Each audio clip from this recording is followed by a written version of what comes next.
So students, जैसा कि आप सभी को पता है, जो ये हम एसटीपी ड्राइव वाला प्रोजेक्ट बना रहे हैं, इसके अंदर हमने सभी फंक्शनैलिटीज़ बना ली है। फेवरेट फाइल्स वगैरह ये भी जो था, इसको भी हमने बना लिया था। अब आज की इस वीडियो के अंदर आपको एक और फीचर इसमें बनाना है, जिसका ऑप्शन तो हमने दे रखा है लेकिन अभी वो काम नहीं करता है। ठीक है, तो उस फीचर का नाम है सर्च फीचर। देख रहे हैं यहाँ पे ऊपर हमने सर्च का बटन दे रखा है, सर्च करने के लिए फॉर्म भी दे रखा है, लेकिन इसके अंदर अगर हम कुछ भी सर्च करेंगे तो ये अभी सर्च काम नहीं करेगा। ठीक है, तो हमें इस सर्च को बनाना होगा। ठीक है, तो सर्च को बनाने के लिए आपको ना पीएचपी के अंदर एक एसक्यूएल के अंदर क्वेरी आती है। ठीक है, जिस क्वेरी का नाम है लाइक क्वेरी। ठीक है, तो मैं आपको समझा देता हूँ थोड़ा लाइक क्वेरी के बारे के अंदर। ठीक है, तो देखिए यहाँ पे आपको कुछ इस तरीके से लाइक ऑपरेटर यूज़ करनी है अपनी एसक्यूएल क्वेरी के अंदर। आप समझने की थोड़ी सी कोशिश करिएगा, जैसे कि हम वेयर कीवर्ड लगा करके कंडीशन पास करते हैं ना, उसी तरीके से यहाँ पे हम लाइक के माध्यम से ही वेयर कीवर्ड लगा के कंडीशन पास करते हैं। ठीक है, जैसे कि आप लगाना चाह रहे हो, यहाँ पे आप क्या कर रहे हो, जैसे कि आपने टेबल में से मतलब डेटाबेस के अंदर से आपने एक टेबल का डेटा निकाला।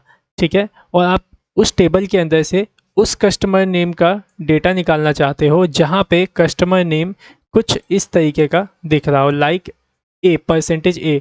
ठीक है, देख रहे हैं यहाँ पे काफ़ी सारी कंडीशन अलग अलग तरीके से लगी है। मैं थोड़ी सी कंडीशन आपको बस ये समझा देता हूँ। तो देखिए, लाइक कीवर्ड के बाद जिसको आप सर्च करना चाहते हैं, जैसे कि आप अगर सर्च के अंदर ए यहाँ पे डाल देंगे, तो जितने भी आपके टेबल के अंदर ए वैल्यू के नाम से स्टार्ट हो रहे होंगे नेम, वो आपको शो हो जाएंगे। ठीक है, अगर आप यहाँ %A ऐसे डालेंगे तो जितने भी ए जो वैल्यू है जो एंड हो रही होंगी, मतलब लास्ट में जिस नेम के ए आ रहा होगा, तो वो वैसे डेटा आपको मिल जाएगा। ठीक है, और एक जो तीसरा क्वेरी यहाँ पे देख लीजिए, तीसरी कंडीशन किस तरीके से, अगर आप परसेंटेज के बीच के अंदर और डालते हैं और फिर परसेंटेज डालते हैं, तो क्या होगा, आपको वही वैल्यू मिलेगी जिसके बीच में और लिखा होगा।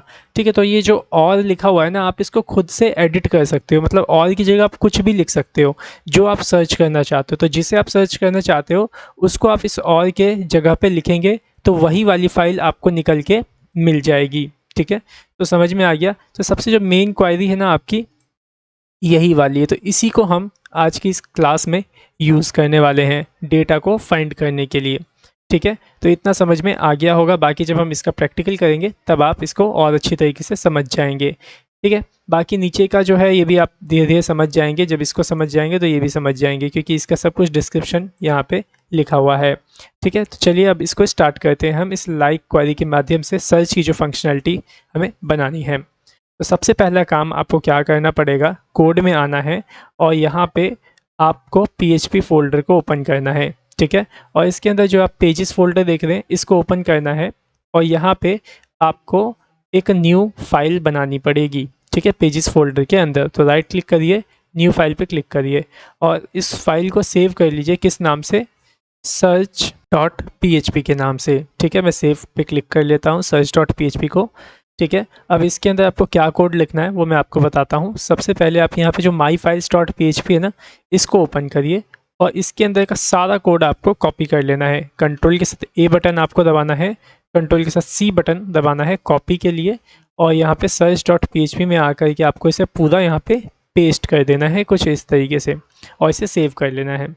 ठीक है, तो इतना करने से क्या होगा कि जब आप यहाँ सर्च के बटन पे क्लिक करेंगे, तो वैसे तो अभी कुछ होगा नहीं क्योंकि इस पर हमने कोई अभी टास्क परफॉर्म नहीं किया है, लेकिन ये होगा कि अगर हम उस सर्च वाली फ़ाइल का रिक्वेस्ट करेंगे तो कुछ इस तरीके से ही फ़ाइल यहाँ पे ओपन होके आ जाएगी। ठीक है, तो चलिए अब इस पर हमें काम करना है। ठीक है, तो आप आ जाइए। इस पर काम करने के लिए आपको profile.php में आना होगा और जो राइट वाला बॉक्स हमने बना के रखा है ना, वहाँ आना होगा। देखिए मैं आ जाता हूँ यहाँ पे, कहाँ पे है इसका कोड देख लेते हैं। तो ये देखिए, ये रहा यहाँ पे, ये राइट वाला बॉक्स हमने बना के रखा है। इस राइट वाले बॉक्स के अंदर जो हमने ऊपर नैव बार बनाया था, और उसी नैव बार के अंदर हमने देखिए ये फॉर्म को बना के रखा हुआ है। ठीक है, देख पा रहे हैं यहाँ पे।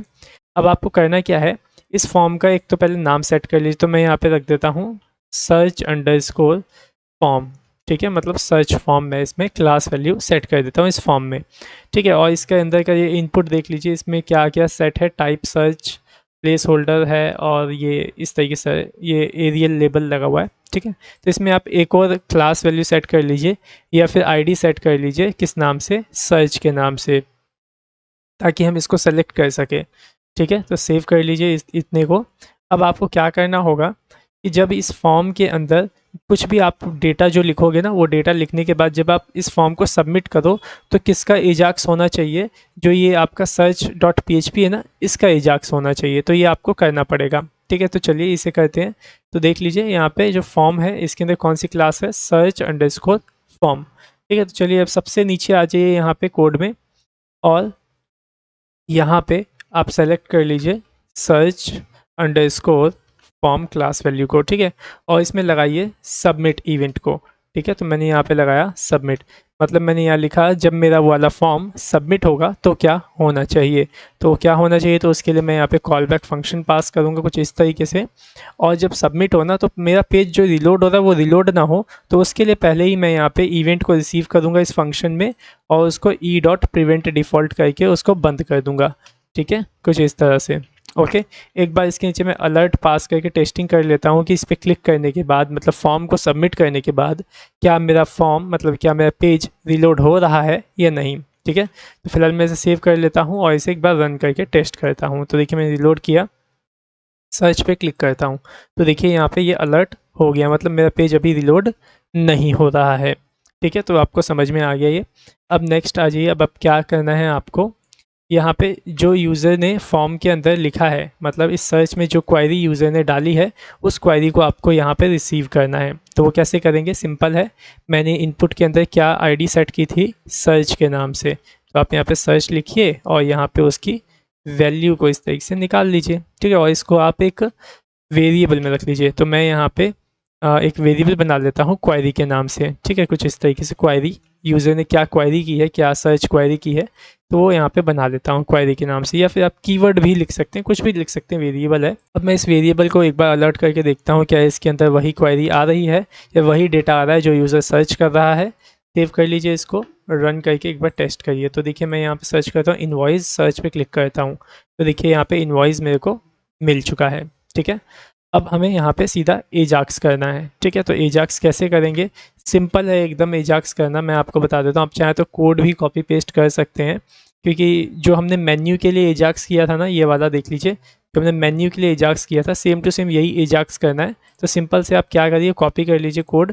ये देखिए यहाँ से शुरू है एजाक्स और यहाँ पे क्लोज है, तो यहाँ से उठाइए और यहाँ से कॉपी कर लीजिए और सिंपल नीचे आइए और यहाँ पे कर्सर रख के इसे पेस्ट कर लीजिए। ठीक है, तो यहाँ पे एजाक्स हो जाएगा आपका।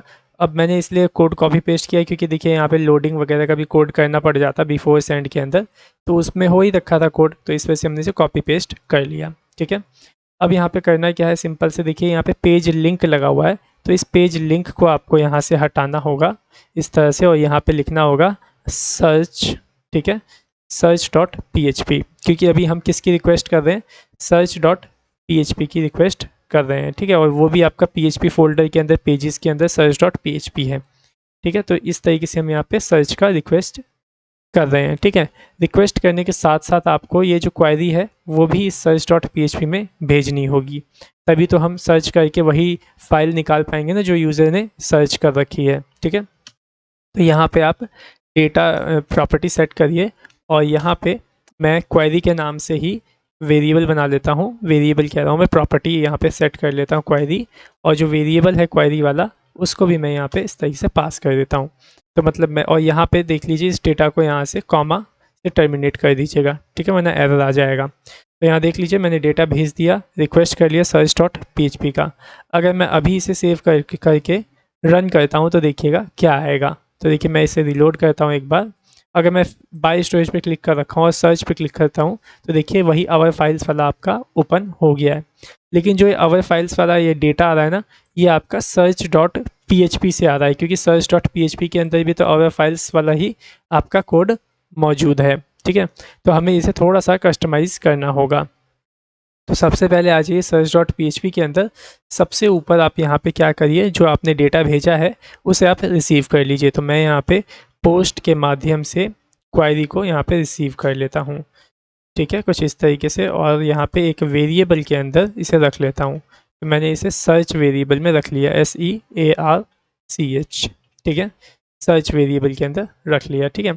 उसके बाद देखिए थोड़ा सा नीचे आएंगे ना, तो देखिए यहाँ पे फाइल को निकालने का काम हो रहा है। देखिए मैं दिखाता हूँ आपको यहाँ पे, ये देखिए फाइल डेटा एसक्यूएल निकाल देना, यहाँ पे select all column from table name, ठीक है। तो यहाँ पे मैं क्या कर रहा हूँ, डेटा निकाल रहा हूँ यूज़र 8 टेबल से या यूज़र 3 टेबल से, जो भी टेबल का नाम आ रहा होगा उस टेबल से मैं यहाँ पे डेटा, सारा डेटा निकाल रहा हूँ, ठीक है। लेकिन अब मेरे को यहाँ पे सारा डेटा नहीं चाहिए, वही डेटा चाहिए जहाँ पे फाइल नेम के अंदर वो लिखा हो जो यूज़र ने हमें सर्च करके दिया है। तो उसको यहाँ लगा दीजिए। तो मैंने लिखा where file name, file underscore name. अब यहाँ पे मैं फाइल अंडरस्कोर नेम ऐसे क्यों लिख रहा हूँ, क्योंकि देखिए मैं आपको यहाँ दिखाता हूँ। ये देखिए यूज़र 4 मैंने ओपन किया है और यहाँ पे देखिए फाइल नेम का जो कॉलम नेम है वो कुछ इस तरीके से है। तो मेरे को इसी के अंदर सर्च करना है, ठीक है ना। तो मैंने यहाँ पे लिखा select all column from table where file name like, file name is like, और जो लाइक लिखेंगे ना ये कैपिटल में लिखना आप, लाइक, क्योंकि ये क्वेरी है, मतलब फाइल नेम किसके जैसा होना चाहिए वो आपको यहाँ लिखना है। तो आप यहाँ पे डुअल सिंगल कोट्स ऐसे दीजिए, और मैंने आपको बताया था ना डबल परसेंटेज आपको देना है, और परसेंटेज के बीच में आप जो वर्ड लिखेंगे, जैसे आप लिखते हैं यहाँ पे इनवॉइस, तो क्या होगा, तो ये आपको जो क्वेरी है ये सिर्फ उसी फाइल को रिटर्न करके देगी जिसका फाइल नेम के अंदर इनवॉइस लिखा होगा, ठीक है। तो यहाँ पे मैं क्या करूँगा, जो हमने पोस्ट से रिसीव किया है ना सर्च टर्म, उसको मैं यहाँ पे राइट कर देता हूँ। तो मैंने सर्च के नाम से एक वेरिएबल बना के रखा था SEARCH, ठीक है, तो मैं उसको यहाँ लिख देता हूँ। ओके, बस इतना ही आपको करना है। अब ये एकदम परफेक्टली आपका सही से काम करेगा। तो एक बार फिर से समझ लीजिए यहाँ हो क्या रहा है, हम यहाँ पे डेटा निकाल रहे हैं उस टेबल से जहाँ पे फाइल का नेम किसके जैसा हो, लाइक का मतलब आप समझ लो जैसा है, किसके जैसा हो, सर्च के जैसा हो, मतलब जो भी यूज़र ने डाला होगा सर्च टर्म उसके जैसा हो, तो वही फाइल आपको शो कर जाएगी, ठीक है। अब आप इसे सेव कर लीजिए और रन करके टेस्ट करिए, ठीक है। तो मैं यहाँ आता हूँ, एक बार रीलोड कर लेता हूँ इसे, और हाँ एक चीज़ और कर लेता हूँ, ये अवर फाइल से ना इसका हेडिंग चेंज कर लेता हूँ search.php में से। तो देखिए कहाँ पे मैंने हेडिंग डाल के रखी है, शायद हेडिंग ऊपर ही है यहाँ पे, ये देखिए अवर फाइल्स है ना, तो यहाँ पे मैं लिख देता हूँ सर्च फाइल्स। सो देखिए मैंने राइट कर दिया सर्च फाइल्स, ठीक है, सेव कर लेता हूँ। अब इसे रन करता हूँ, ठीक है। और अब मैं क्या करता हूँ, कुछ फाइल सर्च करता हूँ, जैसे कि देख लीजिए यहाँ पे चैप्टर के नाम से ना मेरे पास बहुत सारी फाइल्स हैं MP4 में। तो मैं इस चैप्टर फाइल को सर्च करता हूँ, तो मैं यहाँ लिखता हूँ CH ही अगर आप लिख देंगे ना और सर्च पे क्लिक करेंगे तो देखिए सर्च फाइल्स में आ गया, वही फाइल्स आई हैं यहाँ पे जो कि आपके CH जिस फाइल में लगा हुआ है, ठीक है। अगर मैं इनवॉइस सर्च करता हूँ, इन भी सर्च करके सर्च करूँगा तो देखिए इनवॉइस वाला यहाँ पे आ गया है, ठीक है। अब ये क्यों आया, क्योंकि देखो यहाँ पे फाइनल में IN लगा हुआ है, तो ये भी यहाँ पे आ चुका है, ठीक है। और यहाँ पे ना इस सर्च फाइल के अंदर ये भी आपका सही से काम करेगा, ठीक है। इसे ऑफ कर दिया ना मैंने, तो वो भी आपका यहाँ पे सही से काम करेगा। देखिए फिर सर्च करता हूँ तो देखिए आ गया, और देखिए डिसेबल हो चुका है, ठीक है। तो समझ में आ गया आपको कि किस तरीके से आप यहाँ पे इस सर्च वाली जो फंक्शनैलिटी है वो यहाँ पे बनाएंगे। सो अब लगभग सब कुछ अब इसके अंदर बन चुका है आपका, ठीक है, सब कुछ परफेक्ट हो गया है। अब नेक्स्ट वीडियो के अंदर हमें क्या करना है, इस जो हमने ये वेबसाइट बनाई है इस वेबसाइट को हम होस्ट करेंगे वेबसाइट के ऊपर, मतलब सर्वर के ऊपर होस्ट करेंगे, और साथ ही साथ उसके अंदर हम डोमेन नेम भी परचेज़ करेंगे, होस्टिंग भी परचेज़ करना सीखेंगे, और साथ ही साथ उसको किस तरीके से होस्ट करते हैं, कैसे मैनेज करते हैं, वो सारी चीज़ें हम नेक्स्ट वीडियो के अंदर अब सीखने वाले हैं, ठीक है। तो अब ये आपका प्रोजेक्ट यहाँ पे हो गया है ख़त्म पूरी तरीके से। अगर कोई बग मिलता है आपको इस प्रोजेक्ट में तो ज़रूर से आप मुझे ज़रूर बताइएगा, ठीक है। सो मिलते हैं नेक्स्ट वीडियो में। So thanks for watching our video, have a nice day.